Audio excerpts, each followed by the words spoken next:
What's up, y'all? Welcome to another Furry Valley Podcast. As always, I'm your host, Nova the Based Skunk, and we do not have my trusty co-host with us tonight, but that is all right. We will somehow survive without him. I've not figured out how Hell yet, yeah, but baby. we'll come up with something at least halfway through. Hey man, we're making moves out here, you know? Yeah, we're on our grind. Exactly, bro. Gotta be. Now, even if we don't have Simba, we do have our resident eSports player and meme lord with us tonight, so welcome What's Ethanol. up? Thanks for joining us. I'm Ethanol. I'm 15 years old. I'm an upper middle class citizen of the United States, and I throw up gang signs in my room. Those are all the Um, things. yup, we're out here. I also play competitive Counter Strike at a okay-ish level. I am currently A on ESEA, Legendary Eagle in matchmaking, and level 10 on Face It. I think I peaked. And Nice. then I dropped like 500 elo in 3 months because you know what? Fucking love my life. Yeah, it's always your team, right? You're blaming the jungler. Definitely. Always. Wait, what else would it be, bro? Exactly. All right. Oh, You want to tell us a little bit about your persona as well, or you one of those dirty humans we hear so much about? oh god, I'm a hyena. It's kind of disgusting, actually. I was forced to make my persona. There's a difference between me and a lot of people. I was not given a choice here. So I was trapped in the back of a car with my cousin. One of them was she's a furry and she's an artist too. So she said, "Hey, you know what I'm gonna draw you? We're making you a furry today." So that's how I got my persona. I'll put the picture of my boy in the podcast or the speaking voice channel. But other than that, that's the majority of the art I have of him. Anyway, that's enough about me. So, esports. That's enough about you. We're only two That's minutes in. I think the next 50 minutes are going to be mostly about you here, Bucko. oh god, that's a mistake, dude. I don't even know if I could do a lecture about myself for an hour. Oh, that's all right. I mean, it's going to be mostly memes. That's what we do here. Hell yeah, that's where I shine, as you know. Um, God. All right. So if y'all didn't catch it yet, our topic tonight is going to be esports. It's going to be a lot of fun, and as you heard, Ethanol is, actually pretty not terrible at games. Surprisingly. Alrighty. So I guess we'll start with the obvious question, and I know it's a really stupid question for anyone who's ever participated in esports. But what is esports, and how is it different from just playing a video game? Esports is the competitive play of a certain game. It's something you kind of have to dedicate a lot of time to, and something that you have to actually put effort into. You see, anyone can pick up a Nintendo Switch and play Animal Crossing, but only some people can do competitive fishing inside of Animal Crossing, right? So, and those people are generally the same people that's all they're going to do, and they're going to try their best to be the best at it. It's similar to regular sports where you're always trying to improve. You're always trying to find out what you're good at, what your weaknesses are, playing off of your strengths, a lot of different things. You're trying to find your role in the team, and there are a lot of things that you have to think about to improve instead of just playing a game for fun. Um, some of these may be, what do I have to do next? What is the next step to improve my gameplay? Why did I lose this game? How can I put myself into a position to win the next game? And what am I doing right? What am I doing wrong? A lot of that sounds very similar, and a lot of that sounds very easy to do. But it's not. I can guarantee I have too much fucking time in Counter-Strike to be, not taking this shit seriously. Yeah. Um,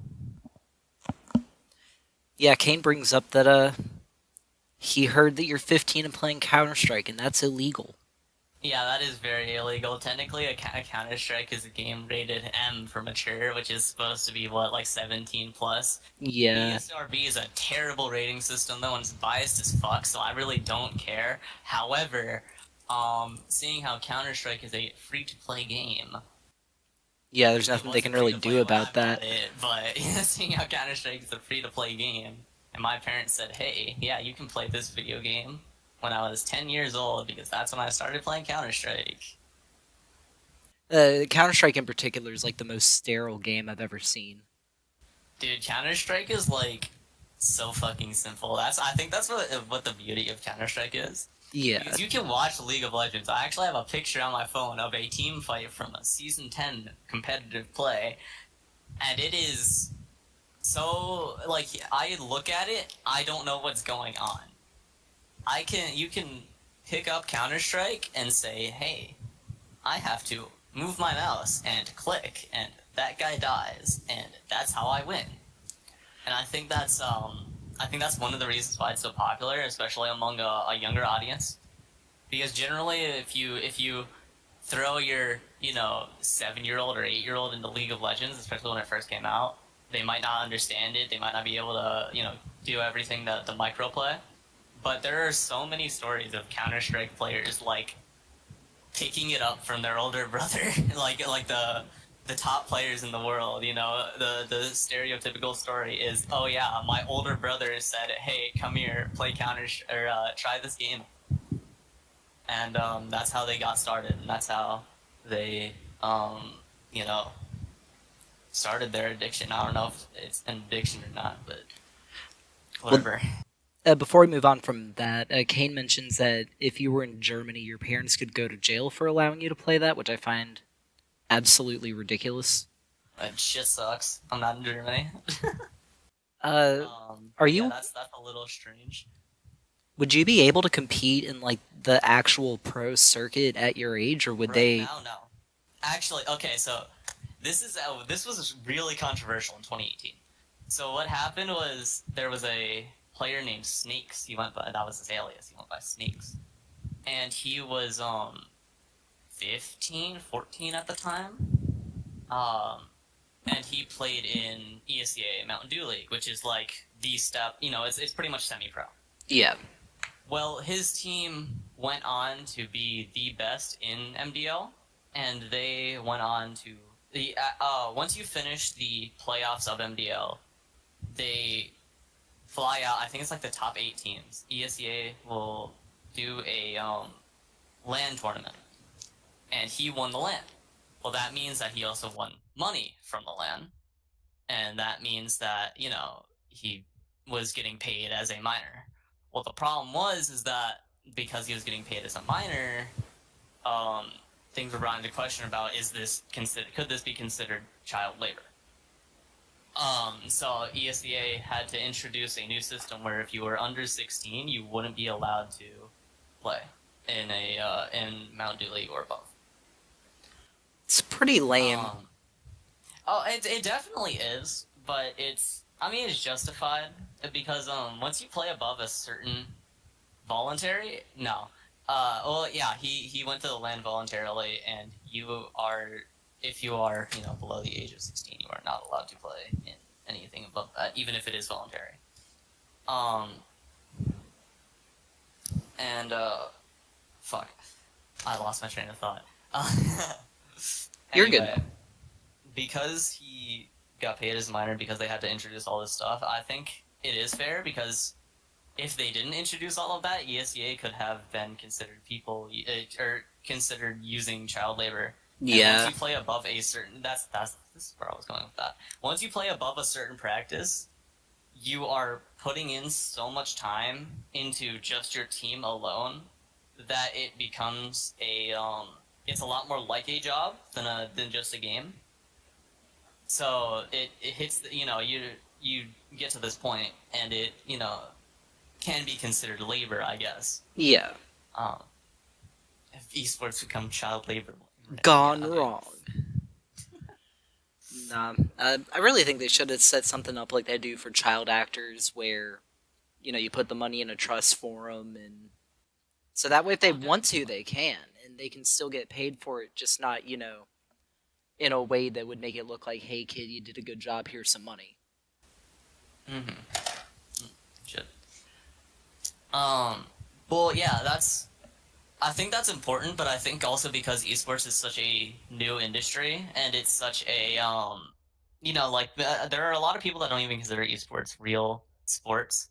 And there's a lot of, I wouldn't say controversy, but there are a lot of negative connotations towards the word that I don't know if it would be considered, or if I don't know if it would be taken seriously when presented in front of a actual court of law, right? So Yeah, and anyone who's followed, it's still a pretty big deal in Counter-Strike. You see it a lot in League of Legends as well. The current representation for players in the professional scene is absolute ass.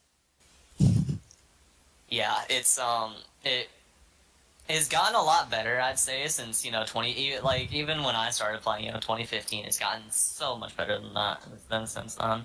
And there's a lot more money in the scene. It's been taken a lot more seriously, and you have people like Rick Fox is probably the best example you can give, the former NBA player, Yeah. who will go onto these talk shows and onto these, big platforms, and he'll say, "Yeah, dude, these people work just as hard as any other athlete, right?" Because he owned the esports team Echo Fox, Yeah. so he got to see, their League of Legends team was like LCS. I think their Counter Strike team was in Pro League and Pro Circuit. I don't think they were very good, if I remember correctly, but they were there. Yeah. Participation trophies. Yeah, dude. Yeah. Have you ever seen his little rant he did on Twitch when he was asked what was more toxic, being in the NBA and participating in esports? And he said, yeah, no, esports is, basically a total cesspool in comparison. Yeah, no, it's disgusting how many problems there are in the esports scene. And I remember the big controversy with him actually was he was called like racist names, or there was slurs involved, and it was based off of his ethnicity, of course. And it was one of the shareholders in Echo Fox that said that to him, and that was the big problem with him. I think he started pulling out of Echo Fox because of that. Yeah. And I can't blame him for it. I mean, no, definitely not. We can't deny that the majority of people involved in esports, if it's, being a player or being involved in the business or being a shareholder, any of that, it's very white and very straight. And people get targeted for not being straight and white. I know that Romelia from, I think they were Gambit Gaming Yeah. at the time, ended up having to leave as a result of the constant bullying that he got for being trans. Yeah. I know there's a pro player named Katie in Counter Strike, and she there was like a picture, some shit she posted on Twitter that was like her way back when she had like short hair and she looked a lot more boyish than she does now. And the big problem was, and some people were having problems because they were like, "Oh, is she trans or no?" And it's one of those things that it's like, why would it fucking matter? She's one of the better players in Mountain Dew League, Yeah. So I don't know. It's kind of fucked up, but I think that you probably see similar shit in sports. Maybe not to as much of a degree, but Well, part of it in sports is that, especially if it's happening on the court or on the field, that if a ref gets a hold of it, or the opposite team's coach, you're getting fined, you're getting sit out for several games. And that's why something like that's what would happen in the Overwatch League. Actually, that's probably the only decent thing that happened in the Overwatch League, is that they'd actually punish people for doing stupid shit. Yeah. I don't personally agree with the degree of their punishments, but I understand where they're coming from, because Overwatch League was intended to be a very structured, very important thing in the esports scene. It just didn't pan out because Overwatch kind of Sucks. faded away. Well, that too. Yeah, no. And I think that while you're right, they had some issues with the way that they handled specific things, especially, I mean, everything Blizzard's done regarding the Hearthstone controversy and the whole Hong Kong thing. I stand with May. Uh, Mhm. yeah, I do think overall we do need to see more rigor in the system because the amount of toxicity is just not acceptable.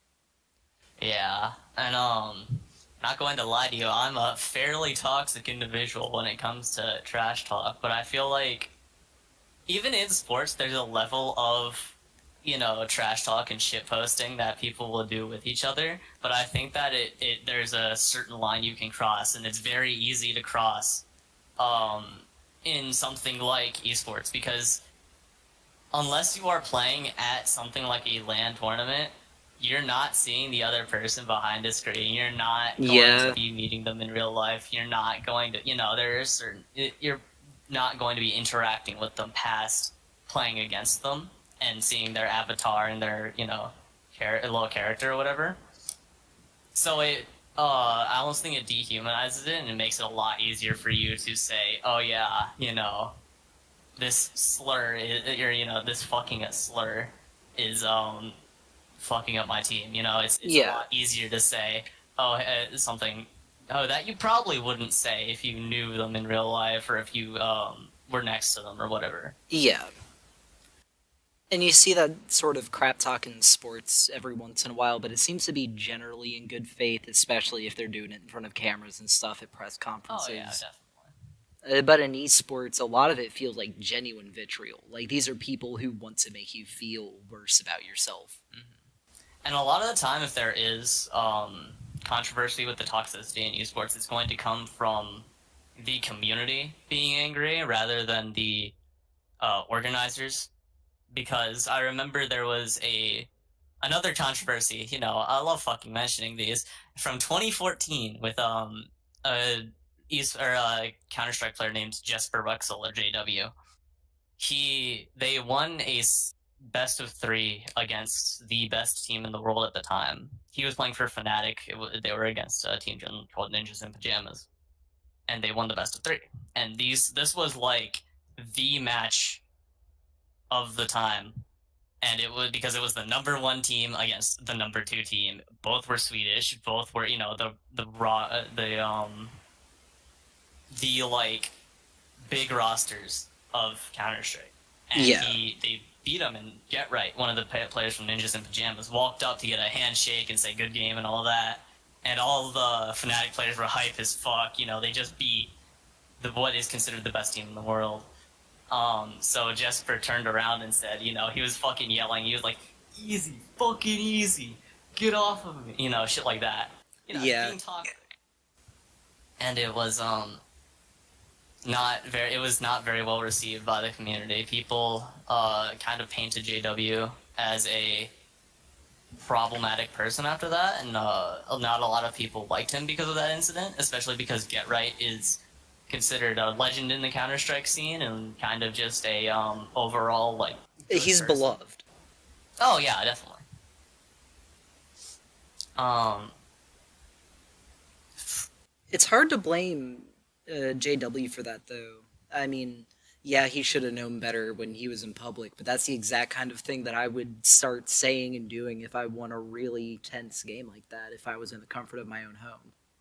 I don't think he yeah, meant definitely. anything by it. It was just, holy He fuck, we definitely won did that. it, and I think that his actions now in the future have reflected that because JW is now known as like the fucking meme lord of Counter Strike. I mean, he's the guy that will go for knife kills, will go for these BM plays that kind of just it's just JW style, right? That's Yeah. actually what people call it. It's just JW doing JW things. But back then, when he was still a developing player and still developing on a developing team and a developing roster, it was considered really shitty to insult like the best player. I mean, he was Get Right was also one of the best 1.6 players. Yeah. So it was very disrespectful for him to disrespect a legend in the scene, right? Um, and it was not very well received. And Fnatic has had its various problems throughout the years when it comes to not really toxicity, but just BM plays and all this shit with the community, and you know, um, at one point they were nicknamed Fnatic because of the Tech 9, because one of their most popular strats was just to sprint somewhere with 5 Tech 9s, and because they were just mechanically better than almost anyone else in the scene, they'd win those rounds. Yeah. And it was not very... It was kind of considered like, oh, well, y'all don't really fucking care, you're just gonna abuse the Tech 9 and fucking hold W. All right. Well, I want to pull us back a little bit because there was something that you said earlier that I wanted to discuss.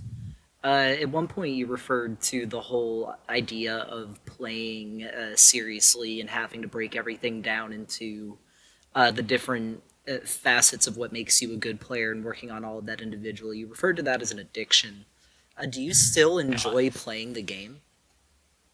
At times, yes, there are times that I will enjoy playing Counter-Strike, and there are times that I will say, this is why I fucking play this game. There's a reason here for my all the time I've put in and all the work I've put into playing. And then there are other times where it's like, wow, I have almost 4,000 hours in this game. I'm 15 years old and I've been playing since I was 10.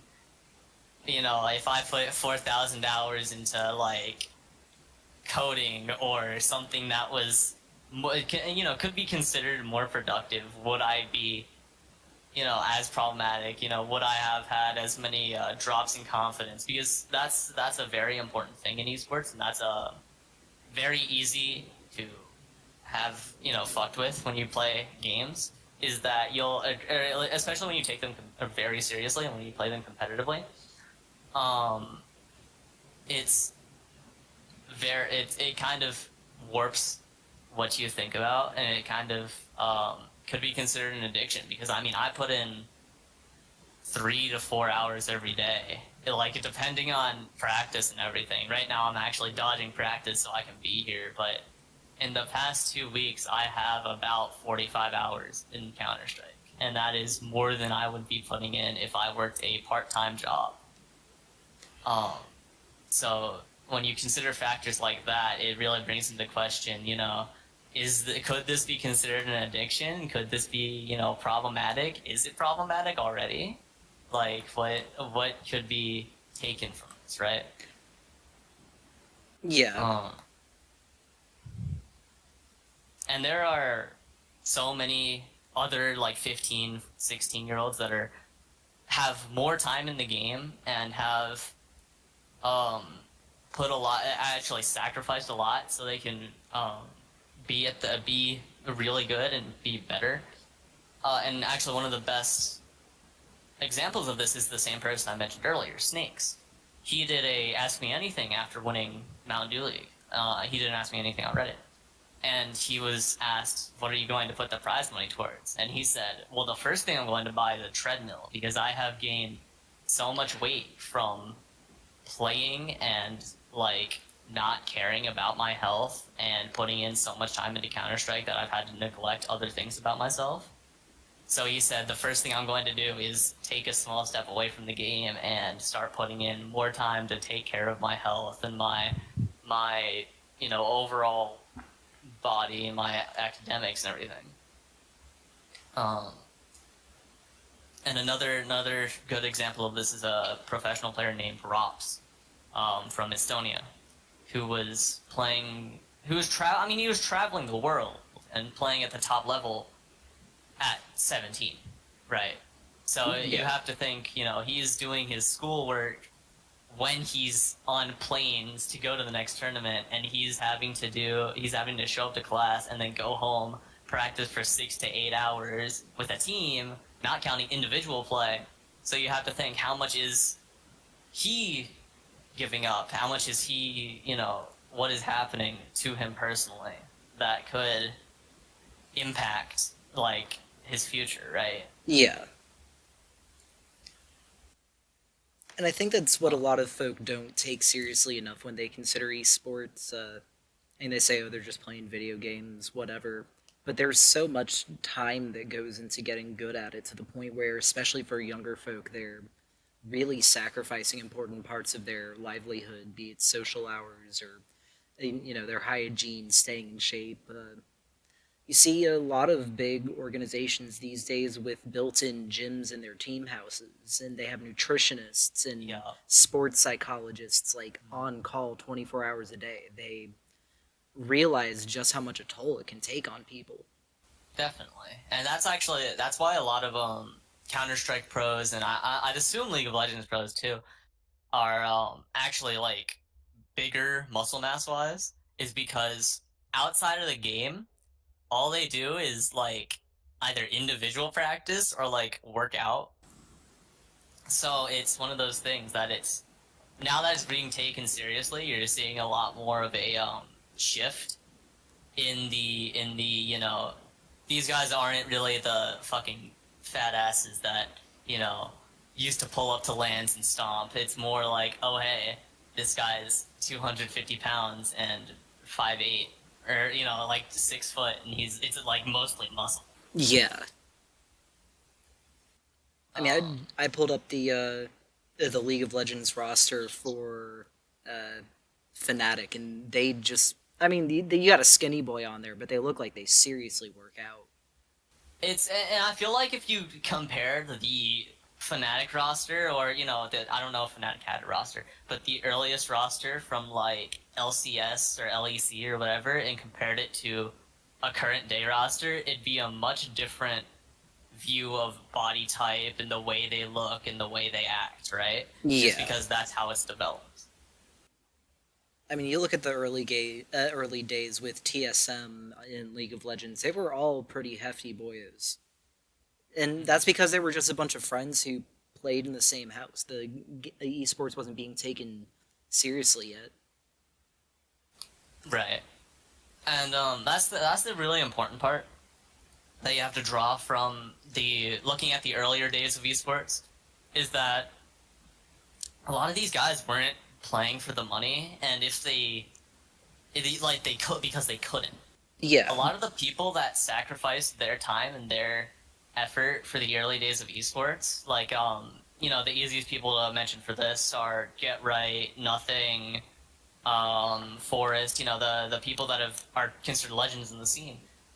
And they played the game, they traveled to play the game because they loved it. It's not because of the money. In fact, I remember a lot of the times, the Get Right was on a talk show or like talking to people or some shit, doing an interview, and he said a lot of the times what the prize money would cover was your flight there, yeah, your hotel stay, maybe some food, and that was about it.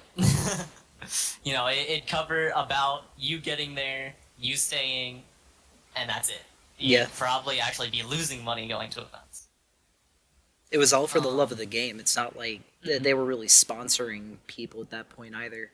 I mean, like the biggest names had some sponsorships. There were names like, oh God, who's the douche who owns G2? Ocelot. Ocelot, yeah. Ocelot was really one of a handful of people who could actually market and make money off of esports in its infancy. Oh Even yeah, established Ocelot, games. FaZe, Yeah, all the different, like the big name clans, right? Especially in the earlier days, I think it was a lot easier to market the individual play and the highlight style type of thing because that's what FaZe did, that's what Optic did, that's what um fuck, there are probably more that I can't think of, but I know that was the those are the classic two that rivalry come in to Call mind. of Duty. And Yeah, those are the two that immediately come to mind, and those are the two that are probably considered some of the richest teams in esports that can kind of just throw money at a team. FaZe's Counter Strike team is, especially when they first signed, it was considered like the super team of Europe. And the only reason they could do that is because they had so much money that they could just fucking chuck at yeah. different players. Um, I don't think they're I don't think their like salaries were released, but I can't imagine it's low. And they didn't get their start from performing well at events or anything. They got their start making flashy YouTube videos Yeah. and selling merch off them. Yeah. Being good at the game really didn't mean anything for a while unless you could find a nifty way to sell it. All right. So what do we go on to user questions now? Is that what we're doing? Oh, yeah, we can go ahead and do that. It does look like we got a pretty good set. Oh, God, we have like seven. Yeah. Alright, so I do like this one from Doom. What games do you think should be in the esports scene that aren't yet? That aren't yet? Oh Jesus. I mean, every game's got a scene, no matter how small. But Yeah, which one do you think should every blow up? game. What game Uh, should I think should what blow game? up? Yeah. Valorant. I have a friend that's a professional Valorant player. I want that man to make money. But if we're talking seriously, um, really a lot of the games that are really solid spectator sports and are really nice to watch as a esport are going to be big esports. Um, Personally, there aren't a whole lot of things that I have, that I've watched before that I've said, wow, I wish this was bigger because I want to see more people. I want to see people really motivated to get good at it. Um, Maybe like I wouldn't really say a whole lot of games aren't that I wouldn't say a whole lot of games that don't deserve to be on the esports scene aren't on the esports scene. Definitely fighting games definitely deserve a lot more attention than they get because the amount of time and effort that people put into fighting games to get good at them, and I'd say the lack of viewership that these games will pull. I mean, they definitely have their consistent fan bases, and those are very loving. But compared to like the numbers that a Counter Strike, when you compare like Evo and then like a Counter Strike major can get up to like 1 million viewers at once. A Evo can't, even though both are pretty big. Both of the pretty much the largest tournaments Yeah. for the game. Um, So why do you think yeah, fighting games don't get that much attention? I mean, they're super accessible for people to watch. Anyone can watch and figure out what's going on. The skill cap is incredibly high. It's a flashy game as a rule. What do you think draws people away from it? I don't know if it could be considered. When I watch a fighting game, I think, oh hey, this is cool, but like, it's not insane to watch, right? It's a 2D fighter. You don't really, and you kind of have to be into a fighting game to understand what's really going on, Yeah. more than oh hey, think they're just punching each other. If you play a lot of let's say Skullgirls, right? Because Skullgirls is the first one that comes to mind because I had a friend try to go pro in that too. If you watch a bunch of Skullgirls, you'll see, oh hey, or if you play and watch it, you'll see, oh hey, this guy just did a fucking crazy combo with a really hard mix-up. But if you don't, it's like, oh, he's in the air and the other guy can't even fight back. How is that fair? Like, I think that might be a part of it, and then the the smaller fan base for fighting games in general probably also is important because League of Legends and Counter-Strike are both very large games. In fact, if we look at SteamDB, Counter-Strike is peaking at 1 million concurrent players every day, and it has been for the past few months. League of Legends does the same thing. Dota does, similar things. 680, about 700,000 concurrent. Yeah.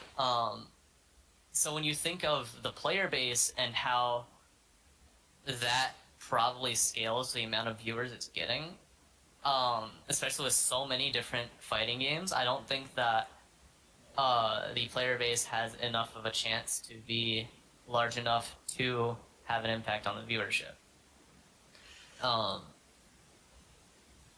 Maybe that's a shitty opinion, but whatever. I actually agree, especially in the West, because fighting games are still pretty They're pretty popular in the East, but they're very dedicated to the games that they play. They play mostly Tekken. Uh, Yeah. but we don't really have that sort of. I don't want to call it loyalty, but more so we just never had that real cult following for those games. So I feel like fighting games competitors end up getting pulled between different games every couple years. Interest here is fleeting. People are ready to move on to the next fighting game. Yeah, definitely. Um, and I think that's also spurred because there are so many. I mean, you have Smash, which I guess can't really be considered a fighting game, but it's still a one-on-one 2D, brawler. You Yeah, have Tekken, you have Soul Eater, you have um forgetting what Killer Instinct I think it's called. There are, and that's like four large fighting games for people to, and usually you're only going to get a person that plays one of them and a person that wants to play one of them. yeah. You have you have Dragon Ball Fighters, you have fucking Skullgirls, whatever, right? They're still pumping out Soul Calibur games. Yeah. So there are so many of them that it's almost impossible to form an identity towards one singular game. Yeah, As like a rule.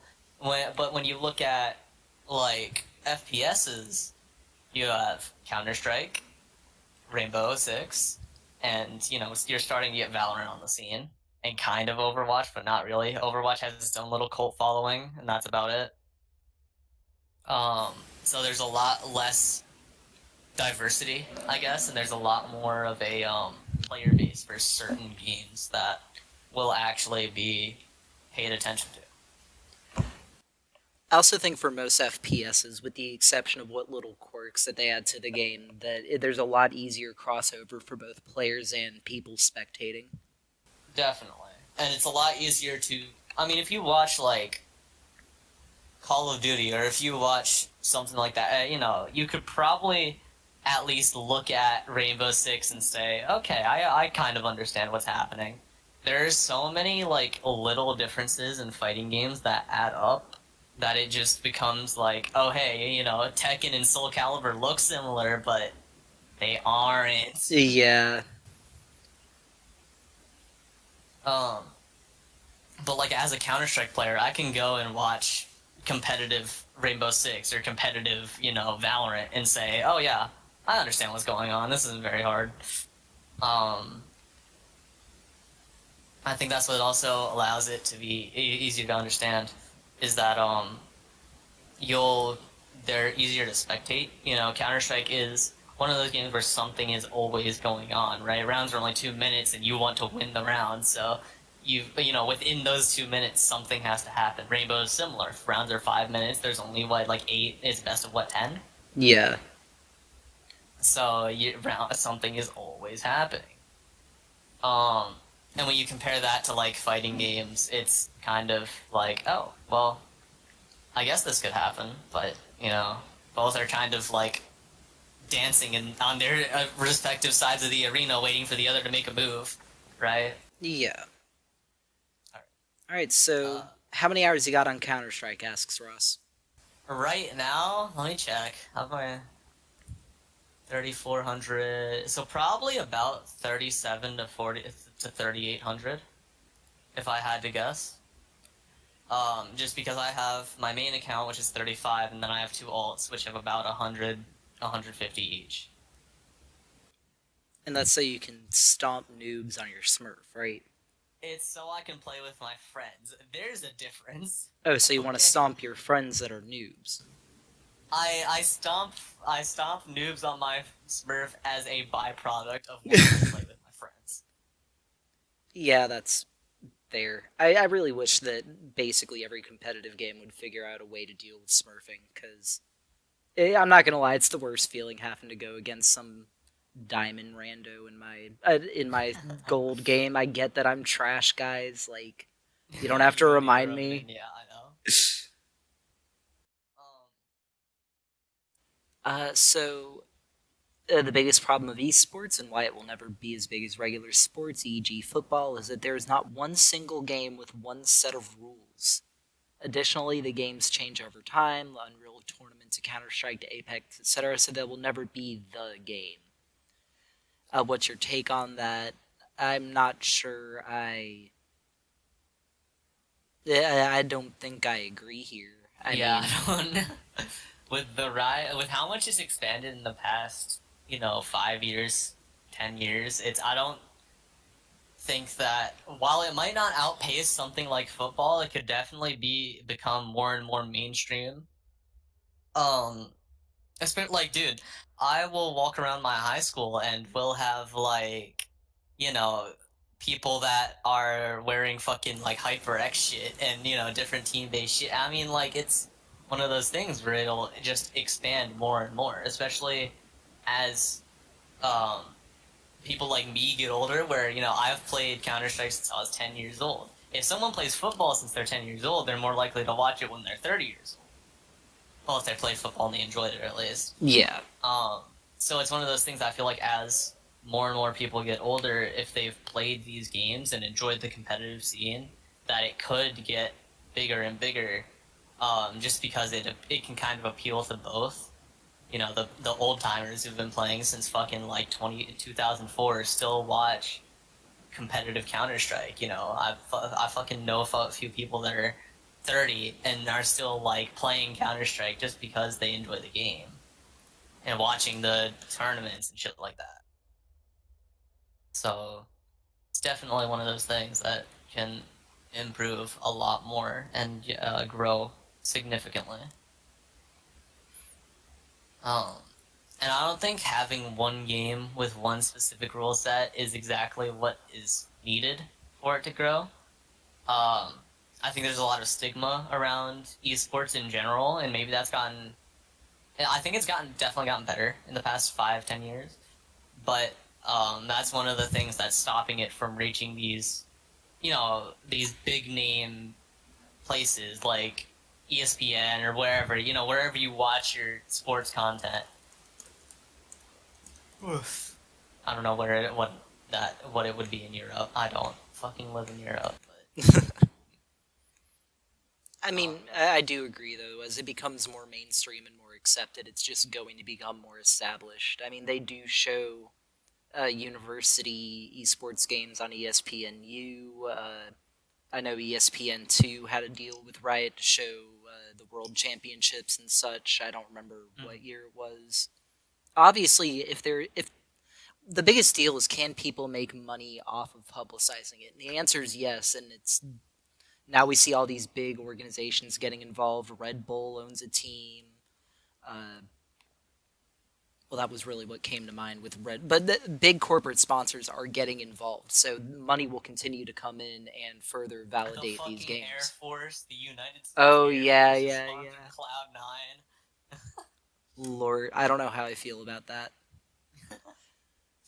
I was having that discussion years ago, and I mean the obvious answer is, who else does the Air Force want piloting their drones? They want, you know, nerds who played video games their whole life. Alrighty. Uh, Oh, in esports, do you live by the words improvise, adapt, and overcome? I mean, I'm yeah, not Predator, anti-shredding but is yeah. yeah. Generally, no matter who you're playing against, it's going to be a different opponent every time. You're not going to be able to run one specific strat book every time. You're going to have to start anti-stratting. You're going to start having to playing, doing your own thing and playing against your opponent the way that adapts to um, the way they're playing.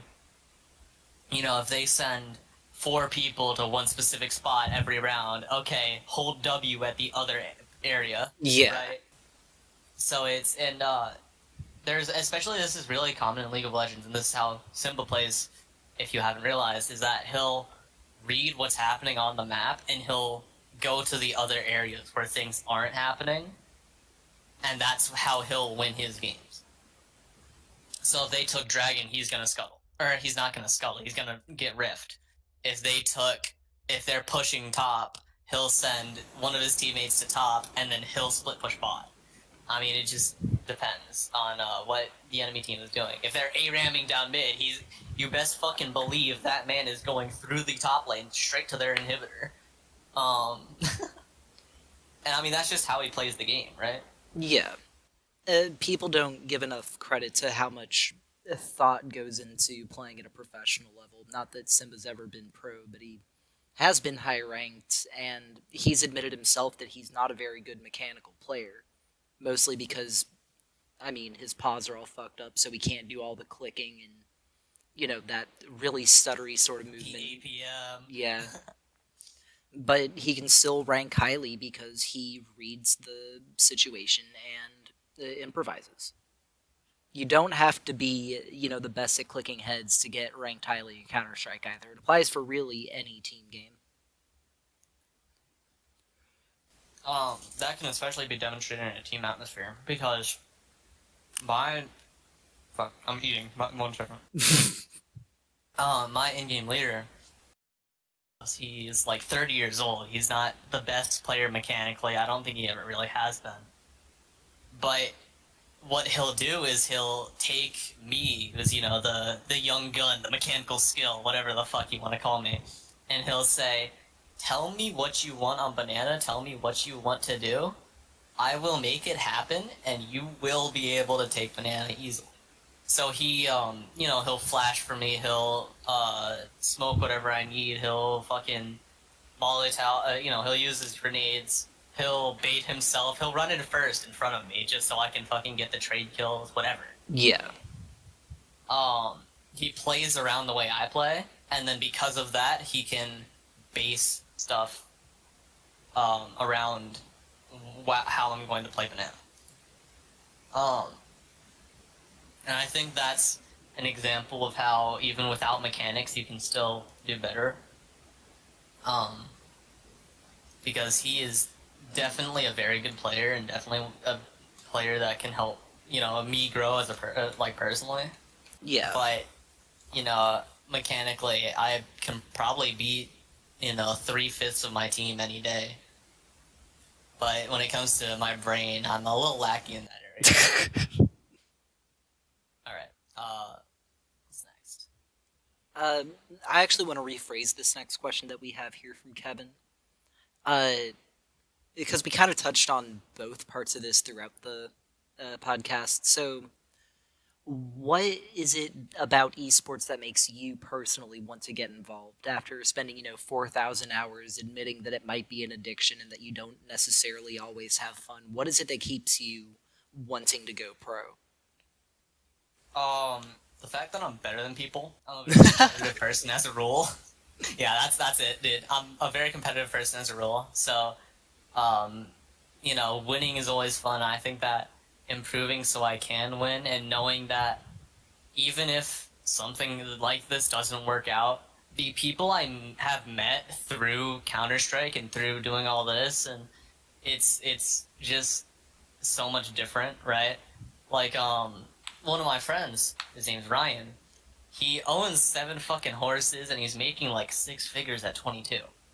And it's like, so I'll talk to him, and I'll be like, yo, how the fuck can I do that? And so he'll just be like, oh yeah, so, this is what I did, this is how I improved as a person. So I think that, even though we met through Counter-Strike, there's a lot more there that can be drawn on after. Yeah.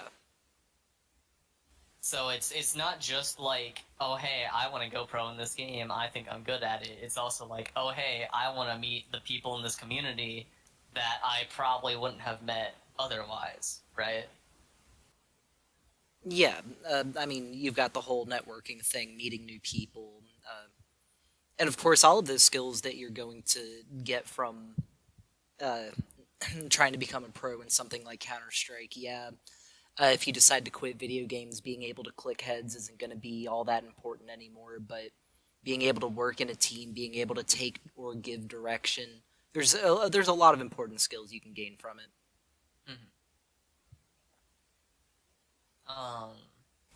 And do you feel like people do it less for the entertainment today? I feel like a lot of people will start playing games and start doing things like that for the entertainment, and then it evolves into a grind, and then it evolves into something that's fun again because you're better. And I feel like that just depends on how dedicated they are and how much they actually care about doing, like going pro. And of course, it's you can enjoy something for many different reasons, you know. But ultimately, if you're playing a game for money, you're probably not going to be doing, you know, you're definitely not going to be the best player. Because if you hate a game, and especially something you're willing to try to go pro in, it's not gonna work out, and you're just gonna become demotivated, and it's a big problem, or it'll become a problem, right? And that Yeah. was actually shown by you know, you can actually reference a player named Automatic, who was like the best North American player at one point. And then and then sometime like right around 2018, there was a bunch of roster changes made to his team, and he just lost like the drive to play. So he started like, you know, his stats started slipping. He started just not caring about the game, Yeah. and that meant that, you know, the more your stats slip, the more problems you have. You're gonna probably get kicked eventually, right? Yeah. Um, Uh, Alright. yep, that looks like it was it. So I guess we're going to go ahead and wrap up for the night. I do appreciate you coming out, Ethanol. You did an absolutely Oh, fantastic job, even if you were sure you weren't going to. oh man. I mean, we didn't even have Simba tonight, so you basically carried this whole hour. Good on you. Hell yeah. All right, well, I hope you did have fun. I hope everyone who came out to listen had fun. I hope you learned something or at least enjoyed the discussion. So, thanks for coming out. I hope you all have a wonderful night.